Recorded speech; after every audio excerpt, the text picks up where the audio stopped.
Pues nos adentramos ya dentro del mundo del espionaje, del mundo de los servicios de inteligencia y para eso tenemos como siempre a nuestro colaborador semanal, Sergio Farra, que es un experto en servicios de inteligencia. Sergio, muy buenas tardes y bienvenido a Cyber Day. Hola, buenas tardes, ¿cómo estáis?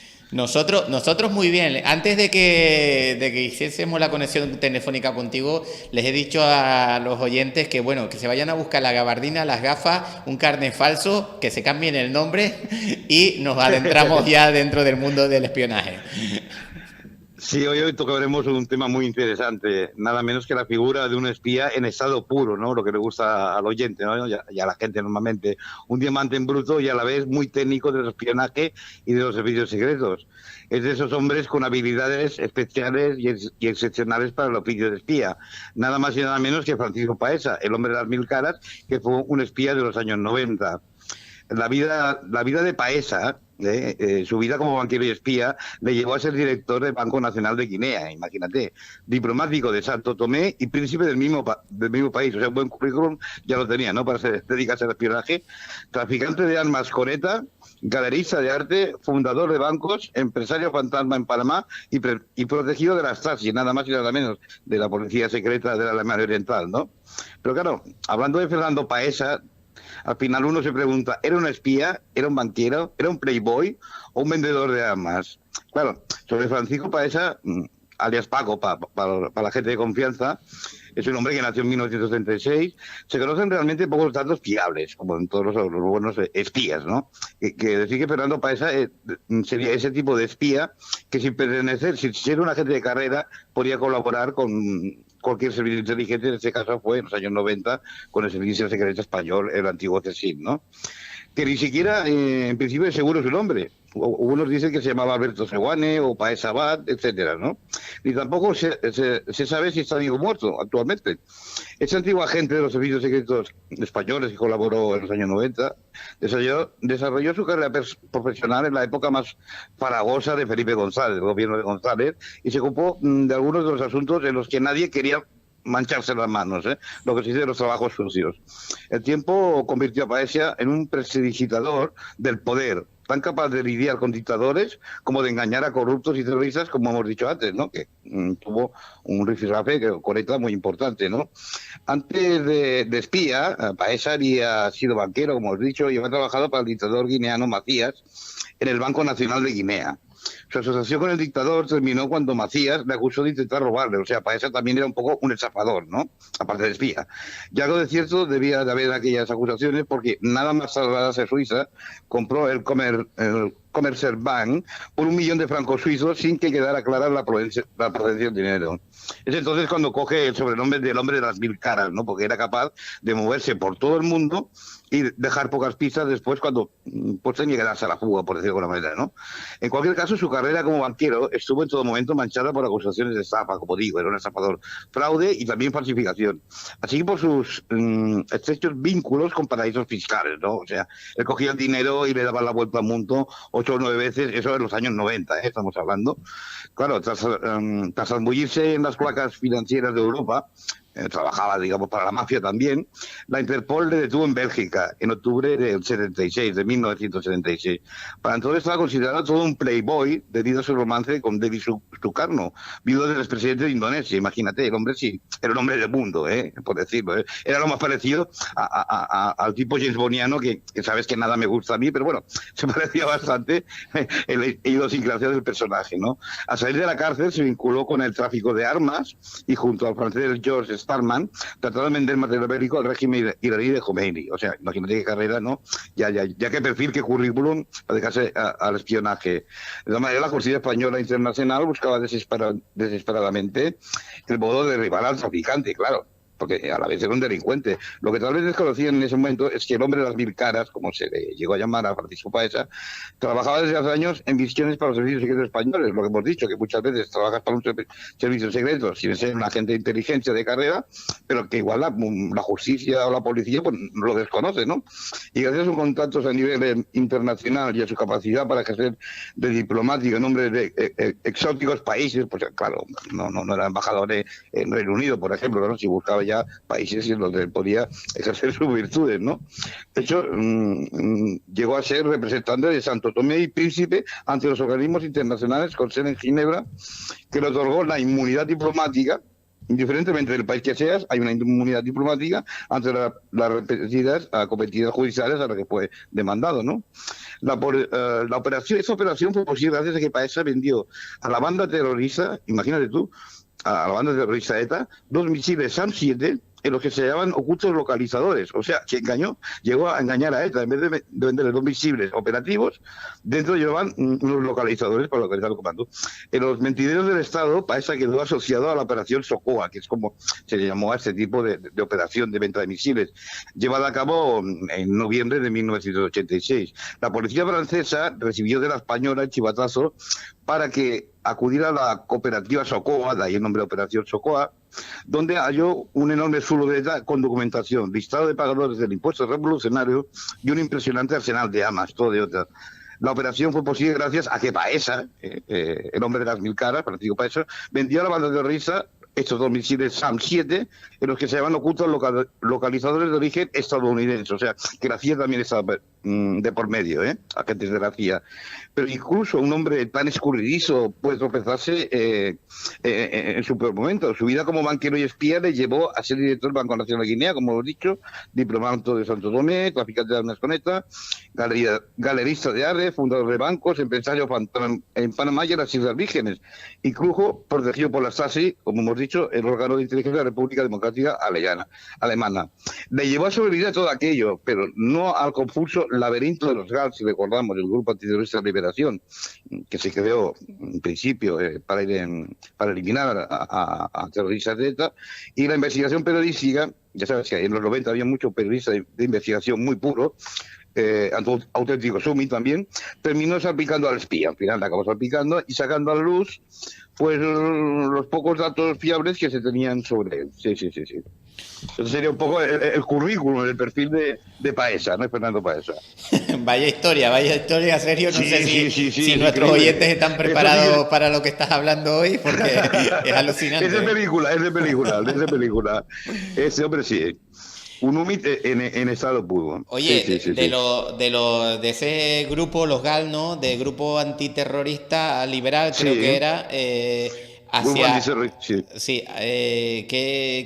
encaja ahí con Luis Roldán? Pues mira, ya lo dices, ¿no? De los GAL a Luis Roldán, él se movió por muchos entornos de esos de alto standing en el espionaje, digamos, ¿eh? O sea, en noviembre de 1988, el Juzgado Central de Instrucción, número 5, dictó un auto acordando la detención de Francisco Paesa Sánchez. Así es como se reconocía formalmente. En el marco del sumario seguido contra los expolicías, que recordaremos, aquellos que tenemos edad, José Amedo, el subcomisario José Amedo y el inspector Michel Domingos, por atentado de los GAL que costó la vida a Juan Carlos García Goyena, ¿no? El GAL, hemos de recordar que era una organización terrorista aparentemente creada por cuerpos policiales para luchar una guerra sucia contra ETA. Pero volviendo a Paesa, esquivó en los siguientes años a la policía española. O sea, era un hombre muy esquivo, un auténtico UMIT, un antiguo UMIT. Y a la orden de detención internacional que pesaba contra él. O sea, lo buscaba de la Interpol. Pese al empeño del juzgado, del que era titular el juez Garzón, en aquellos momentos pues el juez Garzón comenzaba a ser muy mediático en aquellos tiempos, nunca fue detenido y sus cuentas en Suiza permanecieron intactas, cosa curiosa, ¿no? Y no es que la ubicación de Paesa fuera precisamente un misterio, porque en 1999, como hemos dicho, la Interpol Suiza anunció que Paesa había sido nombrado embajador de Santo Tomé, otra vez, y príncipe ante la organización de las Naciones Unidas, de la ONU. O sea, llegó a meterse hasta la ONU, ¿eh? O sea, un humito auténtico, ¿eh?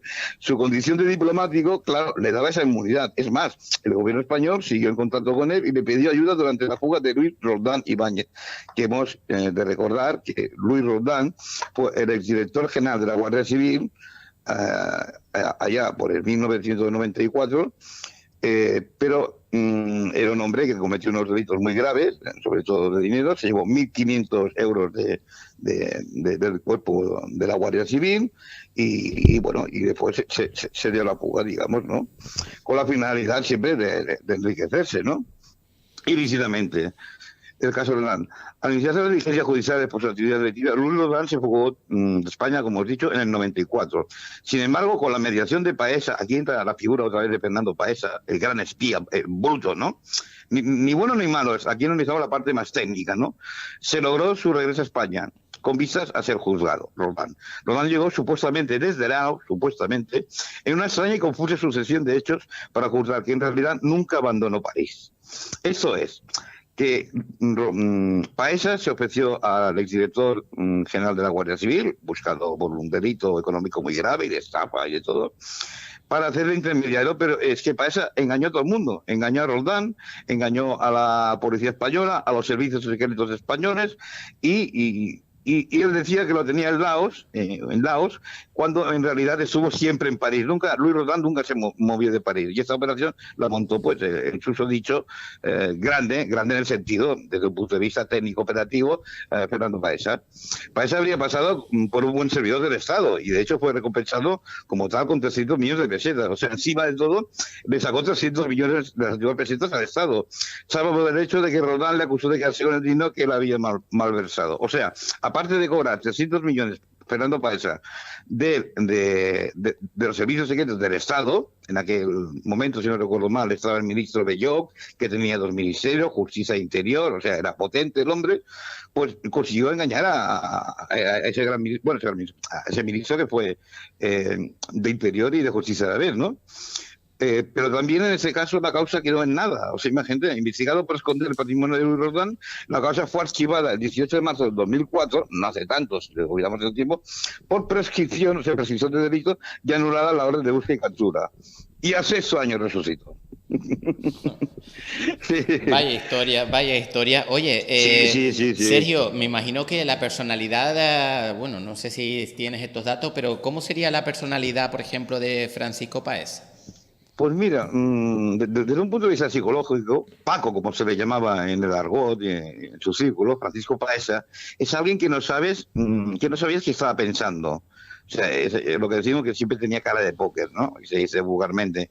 Que no le podías ver los hilos, que podía seguir ya a la vez un gran explicador de una persona que no puedes ver una persona, has de ver una persona en él, no un muñeco, ni un inútil, ni un robot. Era una persona, claro, Fernando Paesa tenía una mente privilegiada, para bien o para mal, pensaba a una velocidad de vértigo, analizaba muy bien, llevaba a deducción de conclusiones y claro, y tomaba buenas decisiones como todo buena agente de inteligencia. No le podías ver los hilos por donde él iba, pero habías de ver una persona, insisto, no un robot, aunque su ser natural y de estar permanente en peligro, no tenía casi límites. Y aquí está un poco el kit de la cuestión. Su personalidad es que a él le encantaba el riesgo, pero el riesgo en palabras mayores, o sea, hasta de poner en peligro su propia vida y la de los demás. Paesa se metía en lo que no se quería meter nadie. La mayoría de espías o agentes de inteligencia no se querían meter, porque bueno, esto es un marrón que se dice, perdón, en el argot se dice así, ¿no? Se decían muy pocas cosas de él y lo que le molestaba mucho es que sus amigos, de pequeño, por ejemplo, mientras jugaban, mientras su padre le mandaba a comprar, él tenía que ir con la cesta a comprar con una red verde, con una botella de leche y una barra de pan, mientras los niños jugaban. Dicen que eso ya le venía como un trauma de pequeño. Otra cosa que no me gustó mucho es que porque sus padres no le enseñaron a usar los cubiertos del pescado, por ejemplo. O sea, llevaba como una especie de trauma infantil que igual le creó una personalidad bastante antisocial. Pero como tenía esas habilidades tan grandes dentro del mundo del espionaje, en estado puro, era un diamante en bruto como espía, cada vez fue puliéndose y se convirtió en un técnico del espionaje.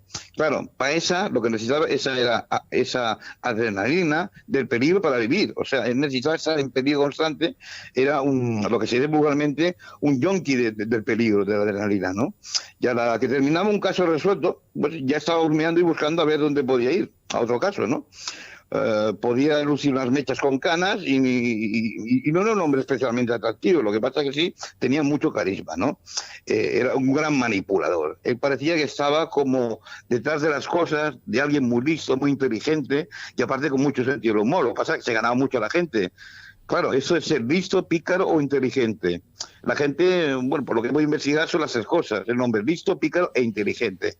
Era un gran manipulador, como he dicho, en su personalidad, con mucha falta de empatía, o sea, hacia las otras personas, es la imposibilidad de ponerse en el puesto de otra persona. Por ejemplo, a Roldán lo engañó a la prensa español, a la policía española, a la Interpol, y con una cierta dificultad de sentir emociones hacia los demás, ¿no? Paesa, según dicen, roba a los que se creían grandes, o sea, como un Robin Hood, pero de aquella época de los 90, ¿no? Él los miraba por encima y les quitaba el dinero a los grandes estafadores, jugando sin que ellos se enterasen mucho, con una sonrisa interior, ¿no? Era un hombre serio, daba el portugués, pero por dentro él decía, oye, pues os estoy engañando porque soy mejor que vosotros. Sabía mucho sobre los demás y usaría el momento adecuado para dar cada información. Cuál me quedo, cuál digo, a quién se la digo y dónde. Eso era muy pragmático y muy operativo. Dice que era un gran fumador, fumaba hasta 3 o 4 paquetes diarios al día de tabaco, ¿eh? Cuando se fumaba un cigarro, dice que también iba pensando, pues era un fumador compulsivo. Su riesgo era un peligro que corría realmente, o sea, realmente su vida estaba en peligro, pero tuvo la fortuna, pues, de que, bueno, que no tuvo muchos encontronazos. Era un gran esquivador de problemas, ¿no? Como cuando recordamos la venta de misiles a ETA. Imagínate, un organizador terrorista como era ETA, tristemente en aquellos tiempos, que tenía un dispositivo que bajo licencia se controla y además no le pagaron. Cuidado, que en el Estado español, por esa operación de la venta de misiles para los ETA, no le pagaron. Y ahí es donde él pues dice, pues ahora vais a ver cómo me las gasto, ¿no? Sí. Allá hay un pacto que se rompe. Yo lo haría con el Ministerio del Interior y diría, yo a Francisco Paesa le pagaría, ¿no? Dijeron algunos, porque vale más pagarle, pues no sé qué hacemos que contigo y tenía un buen jardín, como dice un amigo nuestro, ¿no? Pues alguien que hace tanto y tan bien se suele tener admiración y respeto. Sí. Serio, en el tema amoroso, Francisco Paesa, bueno, conoció a una asiática y se enamoró de ella. Coméntanos un poco la historia. Sí, Paesa tenía una vida sentimental, pues, como toda persona, ¿no? Paesa y su prometida, una célebre japonesa llamada Devi Sukarno, ¿no? Paesa dijo en su momento, estaba muy enamorado de él, pero cometí un terrible error. La viuda del dictador indonesio, porque era viuda esta mujer, Ahmed Sukarno, falleció en 1970. Habla naturalmente de Francisco Paesa, el espía más famoso de España, que ya te digo, porque hizo una vida de película. Y él siempre decía, hombre, a mí me echan todos los muertos y yo no tengo nada que ver. Él siempre lo negaba todo, ¿no? Declaró en una ocasión un risueño Paesa ante las cámaras de televisión. Claro, Paesa fue una suerte, una especie de playboy, y por eso tenía su vida sentimental también y sus aventuras. Y incluso salía habitualmente en la prensa del corazón de aquellos años, imagínate tú, ¿no? Pues igual a las páginas posteriores a Lady Di, imagínate. El motivo, su compromiso en 1972, y vamos un poco más atrás, con esa bellísima japonesa que acaba de instalarse en Suiza con su hija Karina Sukarno, ¿no? Para empezar de nuevo. Yo había estado casada con un hombre muy importante, con el padre de la nación. Mi sueño era volver a contraer matrimonio con alguien de mi edad, decía la chica esta, para construir una vida juntos. Escogí a Francisco, a Paesa, porque carecía de posición, o sea, dinero y poder. Quise ayudarle, compramos un pequeño banco privado, imagínate que regalo de bodas, ¿no? Planeamos nuestra boda, todo se fue al traste, como suele pasar en estas personalidades. Suele pasar. Que hoy en día es una socialite internacional y una persona televisiva en su país de origen hoy en día, ¿no? Volvió a verlo hace 20 años en París, en un restaurante. Me dijo que le fuera a ver al día siguiente para zanjar nuestros asuntos pendientes, pero como estaba con una dama, no quise meterme en su vida privada. O sea, le gustaban mucho las mujeres, también a Francisco Paesa relacionarse con mujeres, aunque fuera esporádicamente. Que se mostraba sorprendido cuando le contó que Paesa llegó a inspirar una película y todo, y se hizo una película sobre Paesa, el hombre de las 1000 caras. Estrenada hace ya algunos años y bueno, y una película que se ajusta bastante a la realidad, ¿no? Dice esa mujer que era un hombre fascinante. Se pregunta, ¿sigo oculto? Es que ni ella misma lo sabía, que tenía que casarse con él, lo sabía, ¿no? La última noticia sobre él de los medios se remontaba a 2011, imagínate el año 2011, digamos más contemporáneamente, hasta que otorgó una entrevista exclusiva, una revista que se llama Vanity Fair, que se reunió con él en París. Francisco Marco, fundador de la agencia de detectives Método 3, muy conocida por otros asuntos, radicada en Barcelona, localizó a la gente en París en 2004 y le describe como un dandy inspirado en las novelas de espías de los años 40. Y aquí nos vamos a lo que a mí me gusta, ¿no? La Guerra Fría, ¿no? Aquello de los años 40, 50 exactamente, ¿no? Ese halo de misterio que tenía Paesa propició su romance con la vida, con esta mujer, la viuda de su Carmo, un personaje digno de Ian Fleming. Yo te digo, es lo más parecido a una historia de James Bond, y sabes que yo no soy muy James Bondiano, pero éramos parecidos, hombre. Juntos se presentaron en Sociedad en 1960 en Suiza, en una velada pues digna de un filme de James Bond. Víctor Manuel de Saboya y su esposa, imagina tú, fue capaz de reunir a la realeza de toda Europa. Marina Doria, etcétera. Gina Loyo y Brigida, una actriz italiana que yo recuerdo, bueno, ya hace muchos años, y fueron algunos de los invitados, imagínate tú. O sea, era un hombre que igual traficaba con armas con un país africano que se movía con la realeza europea. Sí, sí, sí. Un auténtico muy admirable. Admirable desde el punto técnico, cuidado, ¿eh? Luego el amor atlántico, como hablamos siempre, queda un poco al margen, ¿no? Sí, sí, sí. Oye, la verdad que es alucinante. Nos has puesto, mucho, bueno, mucho.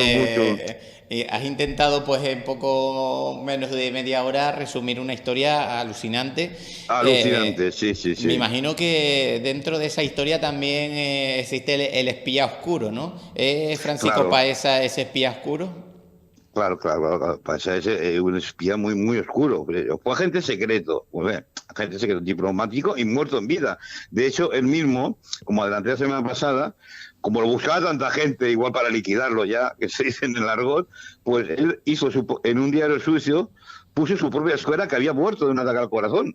Imagínate, para que dejaran de buscarlo, pero como vamos al tópico, que la policía no es tonta y el delincuente no está muy lejos, pues claro, los grandes enemigos que él tenía, que podían ser como huevos mafiosos como estados, cuidado, porque él trabajaba para el Estado español, pero también me consta que trabajó para el Estado argentino. O sea, es el tipo de espía, digamos, que sin ser agente de carrera, sin ser un patriota, porque no era un patriota, o sea, lo que le gustaba el dinero y el poder y las mujeres, ¿no? O sea, y una buena vida, ¿no? Pero sin ser un patriota era muy buen espía, en el estado más bruto de la expresión. Entonces, pues claro, pues como hemos dicho muchas cosas, uno puede ser espía y trabajar para un servicio de espionaje, sea cual fuese del mundo, sin pertenecer a los servicios de inteligencia de ese país. Y es lo que pasó en el caso de España y de Luis Renal, ¿no? De hecho, parece, como he dicho antes, conocí a José Amedo, que dice que fue el fundador de los casos GAL, y una noche en un burdel de Bilbao, imagínate, mostró el pistolón, una pistola que llevaba lanzada, y gritó: yo también soy del GAL. O sea, él se apuntaba a todas las movidas que se dicen, ¿no? Sí, sí, sí, sí. Chiquito peligro, chiquito Sí, peligro de persona. exactamente. El Partido Paisa se movía en las colacas del Estado, eso está claro, ¿no? Por eso submundos que tiene, ojo, que tienen todos los países del mundo, ¿eh? No solamente que dicen, no, que es España, no, eso lo tienen todos los países del mundo, ¿eh? Ese es un mundo oscuro, pues que existe y que no se ve desde la superficie, sí, sí. Sergio, ¿tenemos alguna cosita más que quieras contarnos de la historia de Francisco Paesa? Porque hay algunas preguntitas también aquí en el chat. Sí, no, yo digo que para mí es admirable desde un punto técnico y operativo, porque es un hombre, no te voy a decir hecho a sí mismo, pero sí un auténtico, aquello que decíamos, para ser un buen espía es saber mentir, porque este hombre lo clavaba, o sea, iba más allá de la mentira tópica que puede hacer un agente de inteligencia para introducirse en una organización, tanto terrorista como narcotráfico o lo que fuese. Pero es que ese hombre llegaba a la cúpula, o sea, incluso ya te digo, desde traficar con armamento en un país africano hasta moverse con la realeza europea, o sea, un auténtico humit. Y si hablamos de aquello de cruzar las líneas rojas, que hablamos, a ver, que hay un límite, ¿no? En todo, incluso en los servicios de inteligencia, pero yo creo que ese hombre, Fernando Paesa, cruzó todas las líneas, la roja, la verde, la azul y de todos los colores, ¿eh? El nombre multicolor en eso. Sí, sí. ¿Alguna cosita más, Sergio, que se quede por ahí antes de darle paso a algunas de las Sí, preguntitas? bueno, la cosa más oscura fue su implicación en el GAL, que con el excomisario Cosamedo y el inspector Michel Domingo, que fueron condenados por ello y que eran incontrolables, según él. Y que él solo conocía a Mera una noche en un burdel de Bilbao, o sea, nada más. Él no entró en el tema de los regalos, ¿no? Simplemente coincidió con él y bueno, pero supongo que unas malas amistades que se dice. Y ese se abrió la chaqueta, mostró el pistón en el sitio y yo digo, yo soy el galo. Así de bueno, ¿no? Confiesa que otro motivo por el que hizo dejar de venir a España fue el caso Roldán, ¿no? Como hemos dicho. Dijeron que Pelo Picho, así llamaban a Luis Roldán, en el Ministerio del Interior y en el Gobierno, había hecho una estupidez y que a ver si yo podía ayudarlo. Claro, para eso era un intermediario también.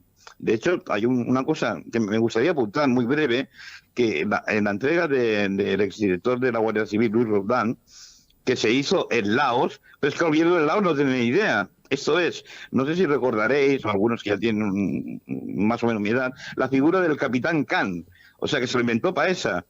O sea, en el aeropuerto de Laos, Roldán es entregado supuestamente por dos policías de Laos a la policía española. Pero es que los policías de Laos no eran policías, eran dos camareros contratados y que les puso el nombre pues de Khan y de Mel. Que dices, ¿por qué me pones ese nombre? Bueno, es como me pone aquí a un policía Jiménez o Martínez, ¿no? O sea, que todo el mundo se lo iba a creer. Y sí, coló perfectamente, ¿eh? Lo entregaron a la policía española en el mismo aeropuerto, lo llevan a España, a Roldán para ser juzgado, y lo que le habían prometido Paesa, que solo iba a ir 5 años a la cárcel por entregarse y montar el paripé, al final le cayeron 30 años, cuidado, de los cuales cumplió 15 y salió hace algunos años, pero ya eres director de la Guardia Civil, pero ya bastante mayor, sí. No era un hombre muy espabilado, el exdirector de la Guardia Civil, que por cierto era el primer hombre o mujer que dirigía la Guardia Civil sin ser Guardia Civil o militar, ¿eh? Sí. Bueno, Sergio, si te parece vamos a ir dando ya pasito a las preguntas. Yo no sé que ahora últimamente pasa en las redes sociales que bueno, las preguntas salen por todos lados. Eso está bien. Sí. A ver si las voy localizando. Vamos a ver, porque aquí tenemos algunas ya, dice, bueno, vamos a empezar de Juan Manuel, que nos envía también las buenas tardes, Juan Manuel, a los Sergio y compañeros. Dice, sí. Mira Guillermina, esta mujer dice, no me dio tiempo a hacer el café, dice. Pobrecilla. Dice, bienvenido Sergio, un abrazo. También Ana Hernández, buenas tardes Sergio. Sergio al cuadrado, acuérdense que... Sí. También Gabriela te saluda. Buenas tardes Sergio Farrá. Manuel, gracias. Dice, otra vez, saludos a los dos, Sergio. Pues dan, saludos. Otro de vuelta. También sí. Laura con ese corazón azul, siempre buenas tardes. Siempre.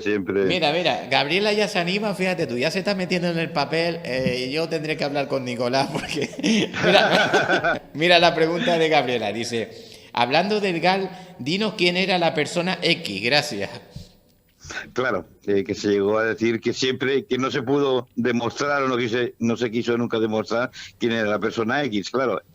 Que todo el mundo pues más o menos puede llegar a su propia conclusión, no me atrevo a decirlo yo, pero bueno, en aquel momento dirigía un país, ¿no? Eso se comenta, no lo sé, Bueno, Guillermina, mira, Nicolás pone, yo no sé si es por la pregunta o que... y Guillermina también dice, wow, qué personaje. También Nicolás López dice, Farra, él creó que famoso... A ver si entiendo yo lo que pusiste aquí, Nicolás. Bueno, como que fue famoso por tener memorias falsas. Que cree, Nicolás, que fue así. Dice, creerse suceso que en realidad no le pasó, pero los ponen y la gente se lo cree. Y él también. Exactamente, sí. ¿Por eso fue tan importante en su terreno? Esa es la pregunta. Exactamente. Era un gran manipulador que era capaz de manipular a la opinión pública como a propios cargos del Ministerio de Interior o de Defensa o del espionaje español en aquel momento, incluso internacional, la misma CIA o a cualquier servicio de inteligencia. De hecho, el gobierno de Laos, cuando se entregó a Roldán, no tenía idea de lo que estaban hablando.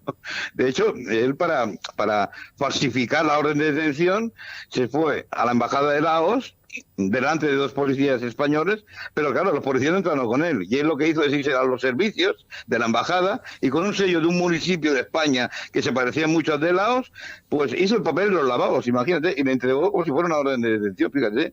Era un hombre, como dice muy bien esta pregunta, pues que sabía mentir, pero de una manera sin escrúpulos, ya, una manera a lo grande, sí, sí, sí, con una magnitud increíble. Mira, Manuel Gracia también nos traslada, dice, pues una vida para no aburrirse, curiosa e interesante. Bueno, No, la verdad es que vivió más de una vida.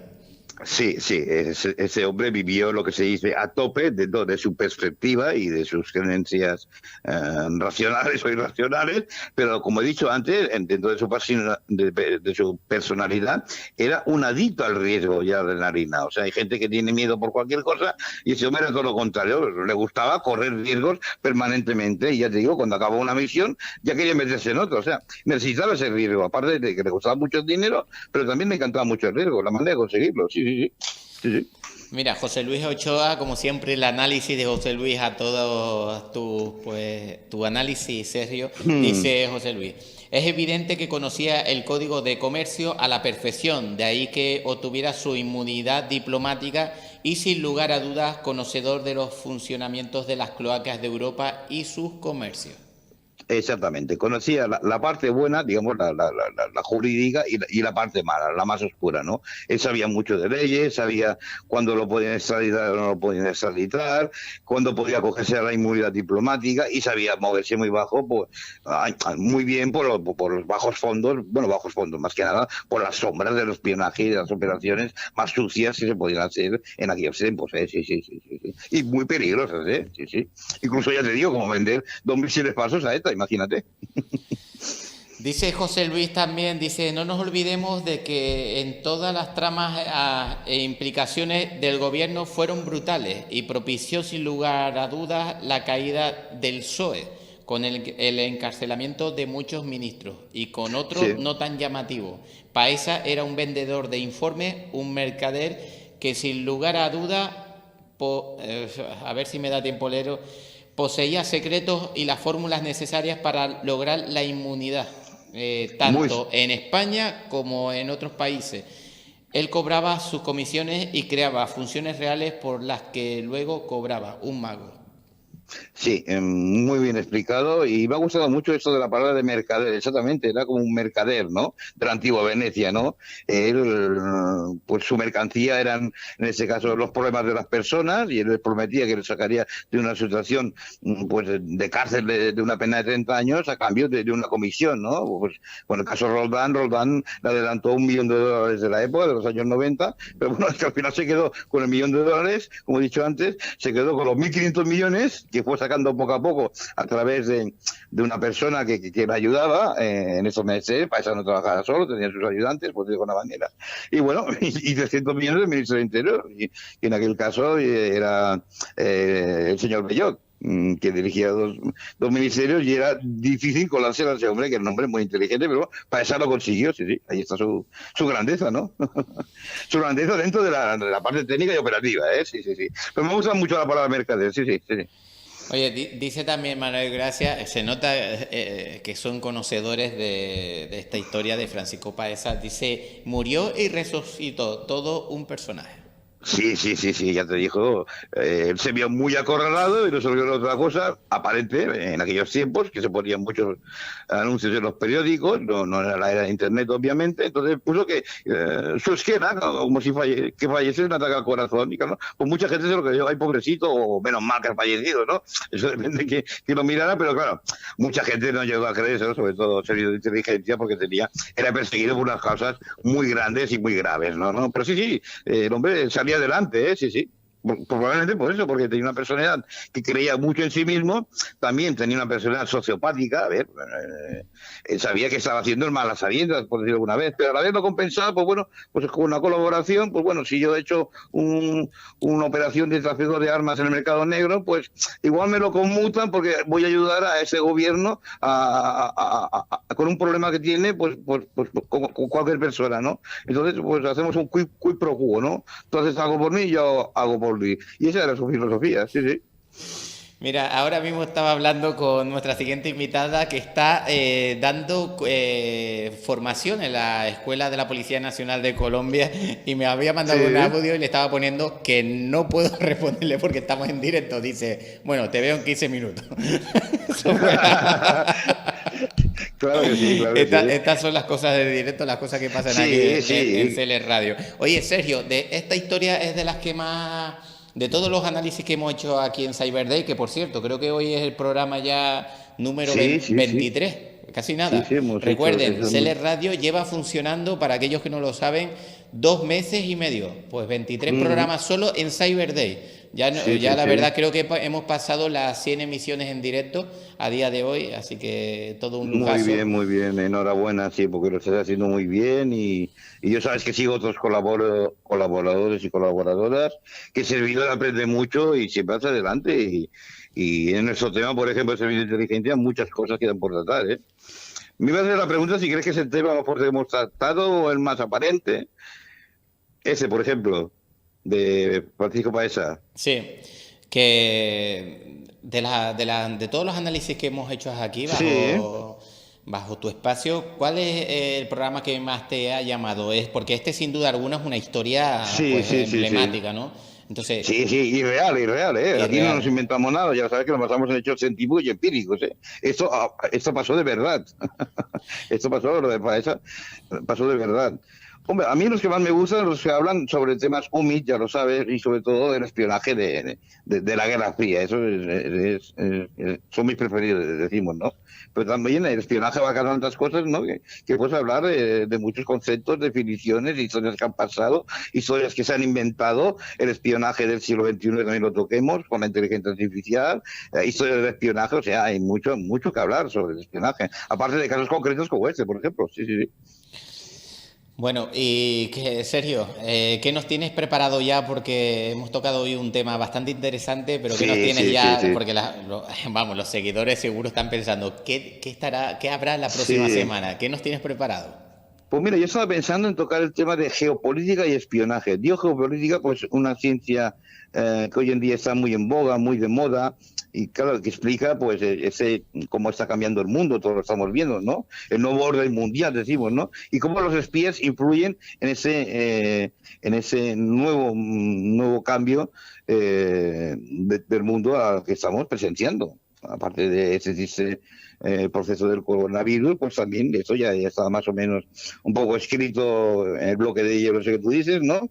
Y bueno, el mundo está cambiando y más que va a cambiar. Entonces la geopolítica ocupa un aspecto muy importante a nivel mundial, sí.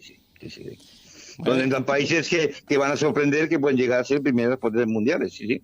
Desbancando igual, porque estamos hablando de futuro, a las que son actualmente, sí. pues estará interesante el tema, pero mira, si quieres, ya que va a entrar después Claudia y de Colombia sabe un rato, Mm. podríamos, pues bueno, desde Pablo Escobar a un poco Ah, que... sí, Pablo Escobar, sí, gran personaje también, sí. El patrón del mal, si no recuerdo mal, sí. Sí, está pendiente, en tu Está lista. pendiente Pablo Escobar, sí, está pendiente para un personaje también muy interesante. Acuerda que aquí no nos posicionamos este programa, hacer una cultura de los servicios de inteligencia, en el bien y en el mal, si nos explicamos las cosas tal como pueden o tal como son. Y eso yo creo que es importante, ¿no? Que el oyente pues pueda entender perfectamente lo que ocurrió, con datos empíricos siempre, claro. Sí. Sergio, hay que comentarle también a nuestros oyentes que en breve saldrá una formación en la cual pues tú estarás ahí como experto en un curso que lanzaremos desde el Observatorio de Delitos Informáticos de Canarias. Un Mm. poquito nos puedes dar una pequeña introducción de qué irá ese curso.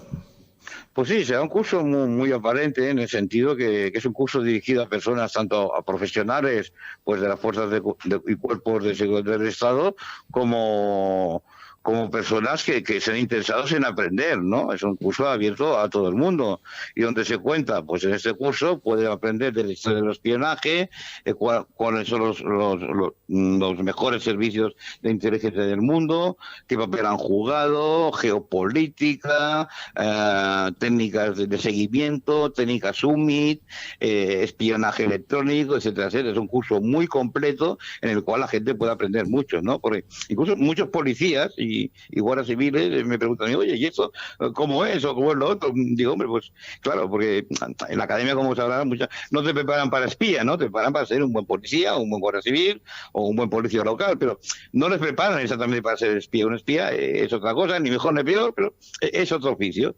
Entonces, este curso pues irá muy bien para la gente pues que esté interesada, y no solo para las fuerzas y cuerpos de seguridad del Estado, sino también para personas interesadas en el tema del espionaje, que se sorprenderán de muchas cosas técnicas y aparentes que se pueden aplicar en este mundo del espionaje, sí, sí, y de los servicios secretos. Pues ya lo sabéis, muy pronto pues saldrán ese curso que ya se está prácticamente finalizando y empezarán los carteles a rodar muy pronto por el mundo de Internet sobre ese curso que llevaremos a cabo. Sergio, gracias como siempre por esta semana más hablando del espionaje, de los servicios de inteligencia de Francisco Paesa. La verdad que hoy hemos aprendido mucho. Sí. El hombre de las mil caras. El hombre de las mil caras. Hoy hemos aprendido mucho. Bueno, Guillermina, decirle que no se preocupe porque si no le ha dado tiempo al café, lo tiene que tener preparado antes de que empiece, antes de que llegue la hora de Sergio Farra. Mandar un termo a Guillermina. Y nuestros cortados también, muy importante. Claro que sí. Y bueno, comentarles que también estamos intentando en breve hacer es que, como siempre, estamos innovando aquí en CL Radio. A lo largo de esta semana anunciaremos alguna que otra novedad. Ya para el mes de julio estamos terminando de preparar algunos programas que les van a gustar mucho porque son de diferentes temáticas. Y bueno, y unos programas adicionales que vamos a añadir, donde vamos a hacer mesas redondas de debate, de análisis, y donde tendremos, por ejemplo, a Sergio Farras por un lado y al otro lado otro invitado especial. Así que en muy breve tiempo tendremos también esas mesas de debate donde podremos analizar diferentes cuestiones y también en algunos casos la situación real de, por ejemplo, de la geopolítica, como bien nombraba Sergio Farras. Exactamente.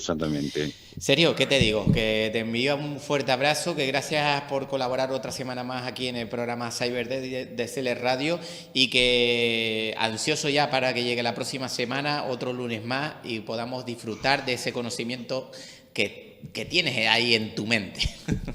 Bueno, pues siempre contando la verdad, porque es un programa y más en Cyberday que siempre contamos la verdad, cosas, hechos concretos, metodologías concretas que existen de verdad, y desde luego un abrazo desde Barcelona para ti, para todo el equipo y sobre todo para los oyentes que nos siguen lunes a lunes, ¿eh? Pues bueno, y día a día también, que os siguen día a día como yo, ¿eh? Claro que sí, y recuerda Sergio, que desde la semana pasada estábamos saliendo también en Gran Canaria y llegando también a través de nortegrancanaria.is y llegando al público alemán también a través de Radio Europa. Sergio, sin más, vamos a irnos un momentito ya a publicidad. Te agradecemos enormemente tu colaboración y predisposición semanalmente aquí en CL Radio y sobre todo que nos traigas estos temas alucinantes, porque esa es la palabra, alucinante. Sergio, un fuerte abrazo y que tengas muy buena tarde, ¿vale? Un fuerte abrazo, muy buenas tardes, hasta luego. Hasta luego.